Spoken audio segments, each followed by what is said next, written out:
Australia has criticized a Chinese fighter jet for launching flares towards a naval helicopter over the Yellow Sea's international waters, an act Prime Minister Anthony Albanese condemned as completely unacceptable. The incident occurred while the Australian MH-60R Seahawk helicopter was monitoring compliance with United Nations sanctions against North Korea, according to Canberra's Defence Ministry. This action endangered the helicopter crew's lives, as stated by Australian Defence Minister Richard Marles. The Chinese jet released flares about 300 meters ahead and 60 meters above the Seahawk, posing a risk to the aircraft and its crew, Marles explained during a 9 News interview. Although there were no damages or injuries, flares could potentially down a helicopter by striking its rotor blades or being sucked into its engines.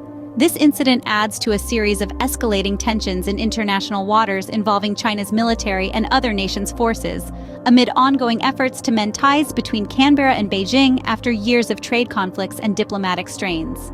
China justified the military's actions, claiming Australian forces provocatively neared Chinese airspace under the pretext of enforcing UN resolutions, thereby threatening China's maritime and air security. The Chinese Foreign Ministry and Defense Ministry asserted that their measures were legal, professional, and necessary for defense.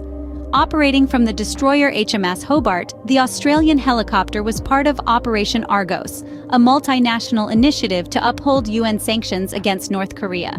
Prime Minister Albanese emphasized the unacceptability of the risk to the Australian crew conducting sanctioned operations in international zones.